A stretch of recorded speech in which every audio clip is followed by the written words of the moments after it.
Dinner and a Book is supported by the Rex and Alice A. Martin Foundation of Elkhart, celebrating the spirit of Alice Martin and her love of good food and good friends.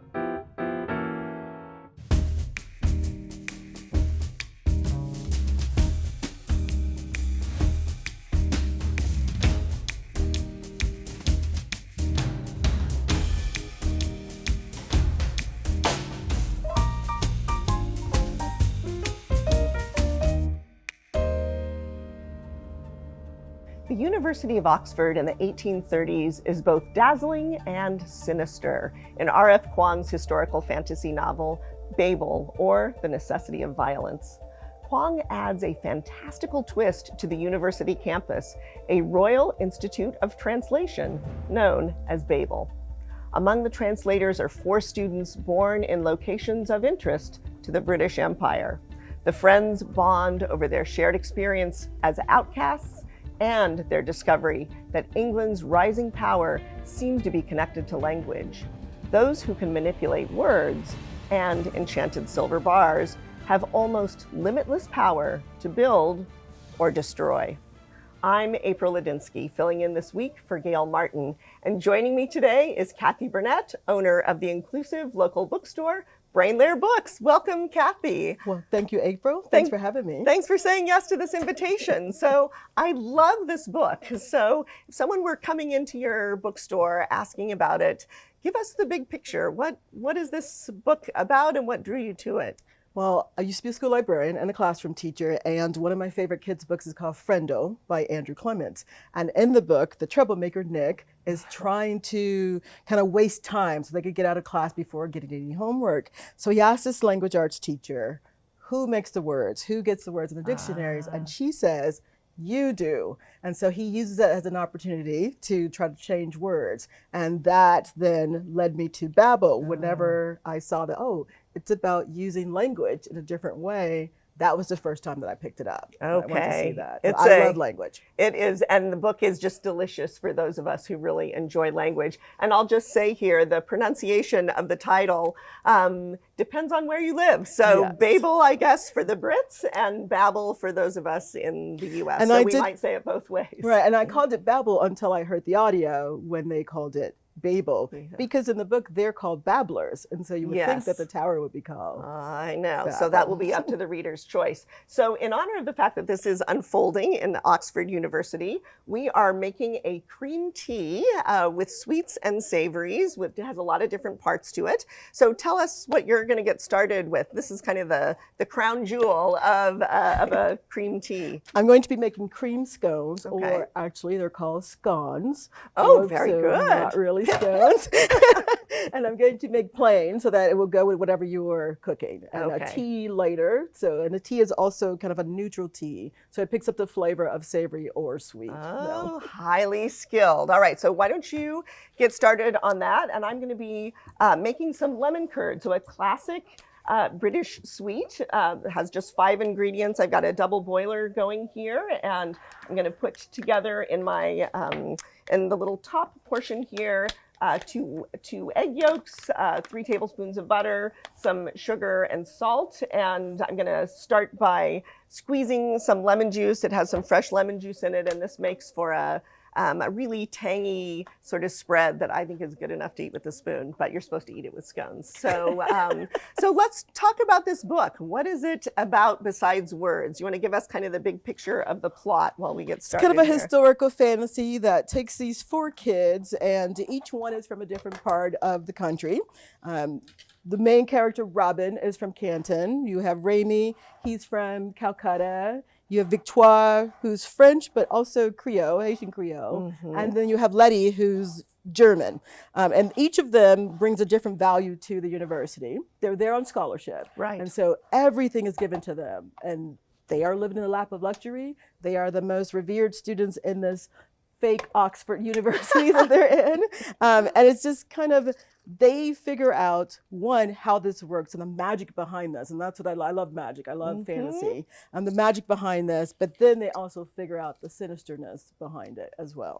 Okay. Yeah. I want to talk more about the characters in a minute, but let's maybe just help us understand the genre. As I was reading it, I was thinking, well, it's a historical novel, but it's historical fiction. Feels like science fiction a little bit. There's magic. So how do you classify it, or Well, do I we look need at it to? as more historical fantasy. So Okay. it's historical fiction with some magic. And there's different tropes that go with that. And trope is just the stories that pass from either book. Different books have different ways they look at it. And for me, I call it fantasy because you have the civil bars that make magic, but it's also set in Oxford, which we all know about. And she really grounds it into what that university was like. I mean, her notes are extensive on what that looks like. So it's both. It's fantasy because there's magic, and that's what fantasy is, but it's also historical. Yeah, I love in the foreword the way she says, I mean, she spent a lot of time there. So it has, for people who like the 19th century or 19th century novels, it has this very delicious, highly detailed fictional world that she builds that's really based on Oxford itself. So if you've been there, you would absolutely recognize everything except this Right. 8-story tower that she sets right next to the Bodleian Libraries. But she says at the end of the intro, or the foreword to the book, all right, don't come at me with historical inaccuracies. It's a novel. So, Which we do. We take these things so personally, especially if we are Oxfordians who've been Yes. there. We want to quibble with what's there and what's not there during the time period that she sets the books, which also makes a difference Yes. to what's happening. But in addition to Oxford, I also think that she describes Hampstead really well, and Canton. When he comes to get Robin there, Yes. I feel as if I know kind of what's happening and what that looks like on the dock when he's talking. So I thought she did a good job with all of her Okay. descriptions. Yeah, so this is a nice invitation then to think about how do these four figures, these young scholars, get to Oxford. So you mentioned that Robin Swift, who's our main character there, he's born in Canton. How does he end up at Oxford? Since he's the one who we follow most closely.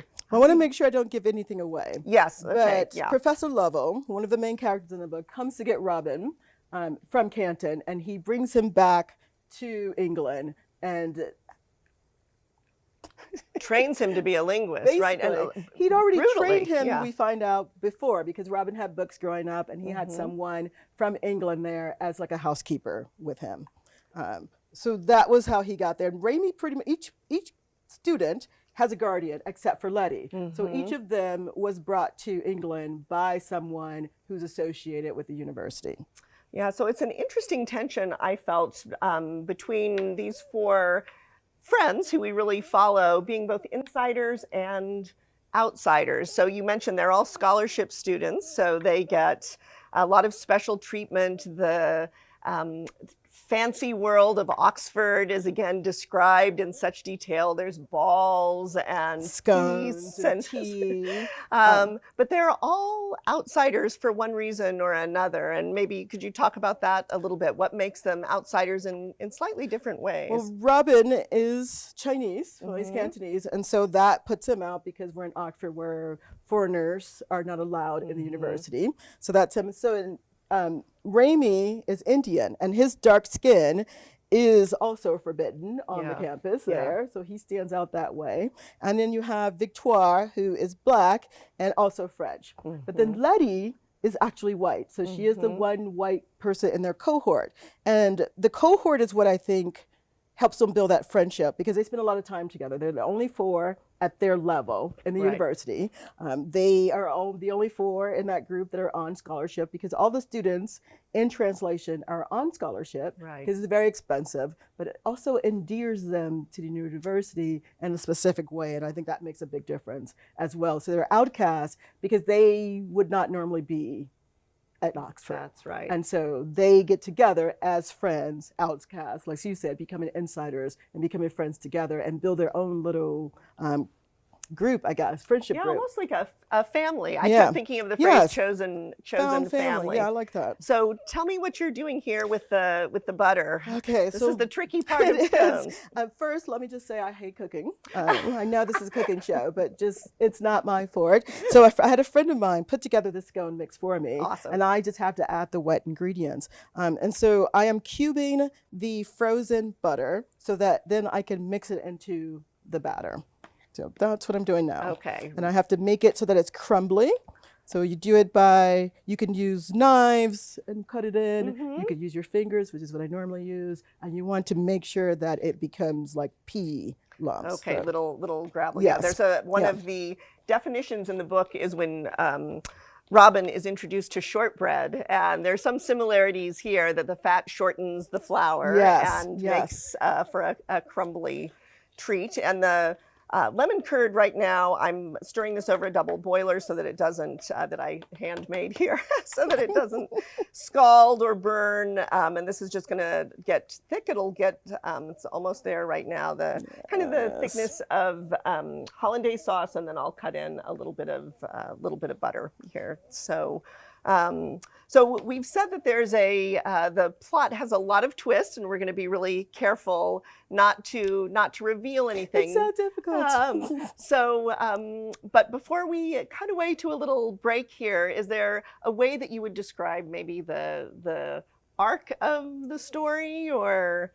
Well, they get comfortable. Oh, you nice. know, and they lead into their life in the university. They go through all 4 years, and as they go, they learn more about the university, more about why they're there, and meet more people, and they meet a secret society and try to figure out how this is going to work for them. And then they realize that they can't do both things. Can't do both things. So we'll talk about the Hermes Society. We're going to take a little break while Kathy puts the scones in the oven, and we'll see some pictures of historic Oxford and some maps. We'll be right back.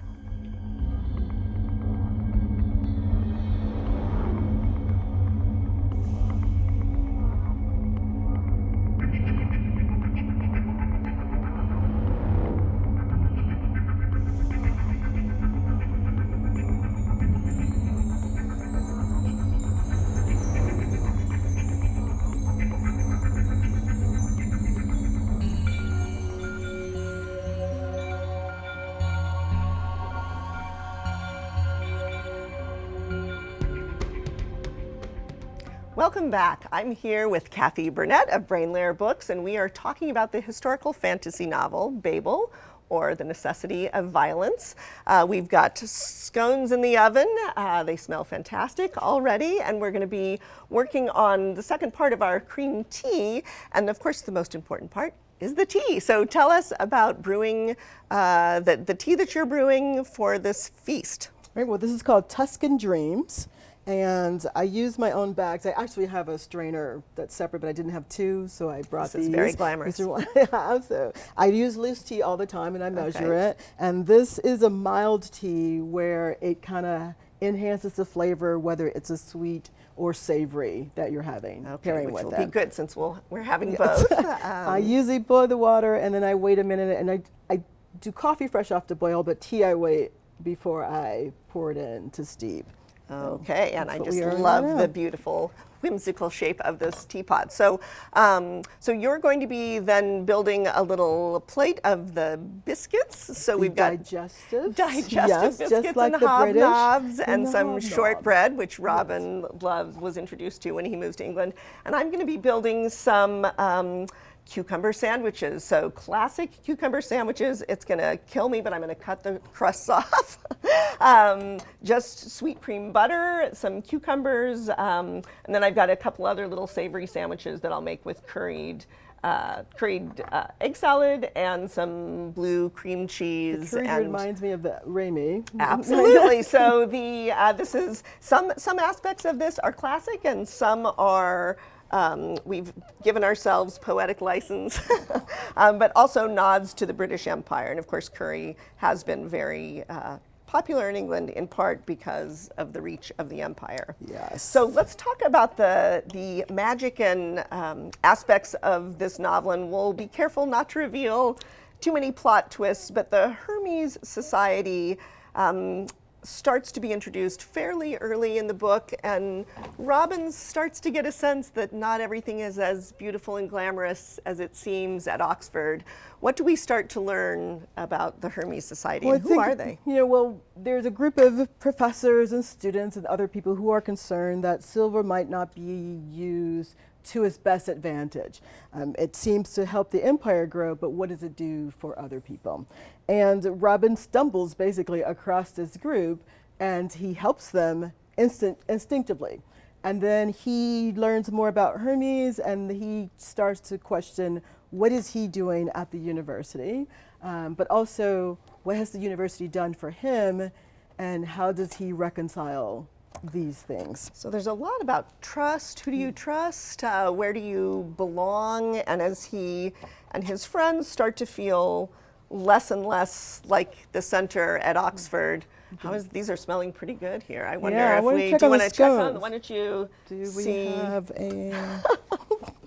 I'll Let's use see. the- Here's Like, ta-da! Oh, those are smelling really They good. do look good, but Maybe they turn them need a around little bit. little. Yeah, we need a little All bit right, on these that this side. smell absolutely delicious.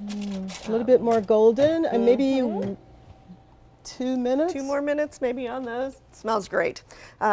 So Robin, or maybe the main protagonist here, starts to get drawn into another kind of family. And why don't you talk just a little bit about, well, I guess we need to say something about silver. What role does silver play? It's not just the it's not just silver in here. There's a magic element to it that we start to get a sense of fairly early on. Well, this is the beauty to me of the book, is how she uses the etymology of language to make silver work, so to speak. It can make things go faster, it can make things last longer. And it's not just the language itself, though. It's not the words, it's the missing part of one word in English to one word in Chinese, and going through, I think he called it daisy chaining, where you're finding how they got from this word to this word and what that can do for magic. I thought that was a beautiful way to use words and magic. Yeah, so it's both about the power that is, we all know that empires are built based on things like silver, money, gold. Who has the most money? Who has the most money? Yes. So, and in this case, she boosts it a little bit by connecting the power of translating to the growth of the British Empire. So I was really kind of moved by how much of the book is also about politics. So for people interested in history and the rise of the British Empire, can you say just a little bit about the colonialism? Absolutely, yeah. So how I like what she did, where they're going over to China and they are bringing back people that will help them use silver bars basically against the people of China. And so that they, as language, professors, right? The professors, yes. The only way for them to stay rich, and they talk about this a lot in the book as well, is to make sure that they are the ones who hold the power of transliteration. Okay. So to keep it within the confines of the Tower of Babel, as opposed to letting anyone be able to do it. So it's a secret. And so each country that they move into, the empire moves to take over, because it always leads to some sort of war. Give me 1 second, let me check on these scones. Oh, it always leads to some sort of war. And they claim that it's, ooh, these look really good. It's because they do, golden. Well done. It's because the people aren't ready, and they need the empire to come and help them take charge. This is in the narrative of those in power. So part of the this, language of violence. Right, the language of violence. And I love that too. I love that that's part of the title, because she's looking at both language itself, the actual words you use, because we see the use of the silver bars to make fire, we see it in a garden to last longer, and we see one instance where it makes people invisible. So there's all these different ways to use language to make those things happen, as well as they're using language to keep people in their place. He talks a lot about gratitude and showing gratitude to different people, and the Hermes Society feels as if they should spread this out It should not just be in the hands of this one empire to make them stronger. What about all the people that it displaces? What Right. about the people who need food? Like, how else can we redistribute the wealth? Yeah, she makes it really an adventure for the reader, I think, in that this is a novel that just kind of gallops along, but there are footnotes.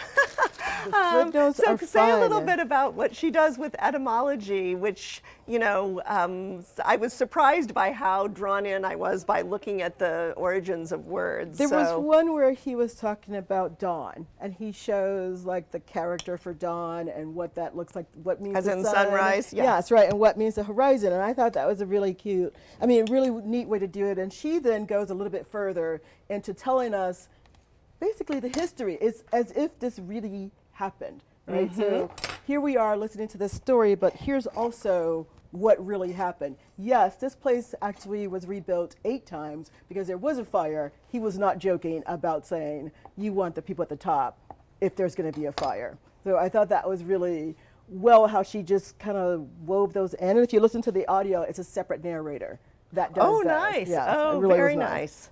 Yeah, and the her knowledge of societies like the Fabian Society or the Luddites, there were kind of rising socialists before Marx wrote the Communist Manifesto. Well, if we think about the Luddites, right, and I think about the Luddites now with the debate over whether or not AI is something that is yeah. good for us, or is it taking power from people. I'm going to put this over here for when that you're looks ready. beautiful. You can go and donk however you would like to do that. And I think about excuse me, first I use AI every now and again because I just like to talk to ChatGPT like it's a person. And I always remind people that we've always had AI because we've always had good. Siri, we've always had Google Home, and we should have been concerned all the time from that when we heard that Siri can listen to you and then suggest things to you, or they can turn themselves on and off. But we didn't get concerned until AI started copying things that humans were doing, such as books and music and art and all of that.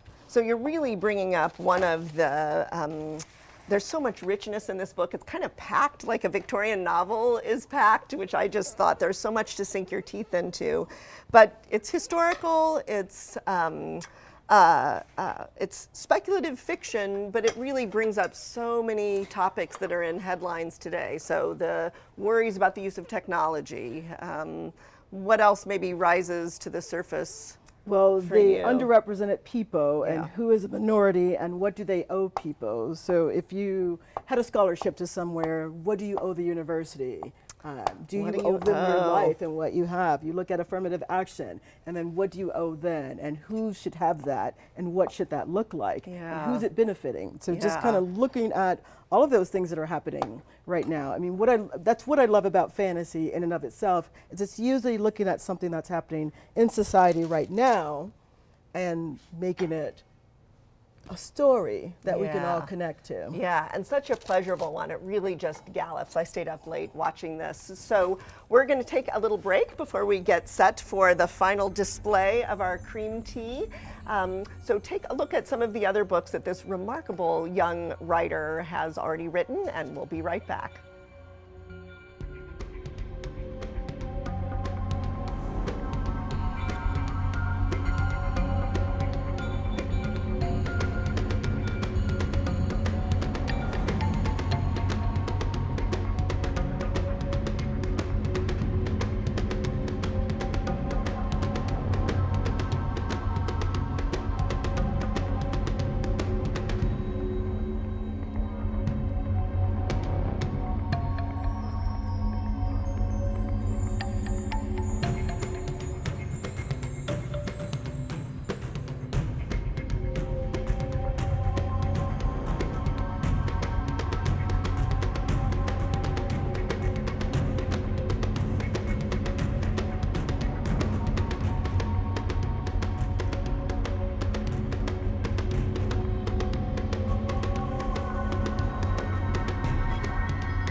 Welcome back. We have an incredible tower for our British cream tea. Tell us a little bit about what you made here. All right, so these are mini scones, and they're called cream scones that go with the cream tea. So they're plain, so they can use other things to match with them. So, beautiful. And it complements the tea, which is called Tuscan Dreams. And it's a mild tea that then lets the flavor of whatever you're eating go through. It's just delicious here. And then I've made some classic cucumber sandwiches, some curried egg salad with a nod to the empire, some blue cheese, sort of fancy on the plate there, and then 3 kinds of spread. There's our lemon curd, good enough to eat with a spoon, some clotted cream, and some classic strawberry jam. So you have a passage that you thought you might read from the middle of the book. So again, no spoiler alerts, but this really captures a little bit of the plot and I think so. And what language means. It says, or that you're hoarding knowledge, excuse me, that should be freely shared, said Robin. Because if language is free, if knowledge is free, then why are all the Grammaticas under lock and key in the tower? Why don't we ever host foreign scholars or send scholars to open translation centers elsewhere in the world? Because as the Royal Institute of Translation, we serve the interests of the crown. And that seems fundamentally unjust. Is that what you believe? A question for the readers of this book. Babel, or The Necessity of Violence by R.F. Kuang, a phenomenal young writer. Let's have a toast to adventurous reading. And thank you so much for joining me, Kathy Burnett. This was so fun. Thanks to Gail Martin for letting me host. And we will see you next time on Dinner and a Book.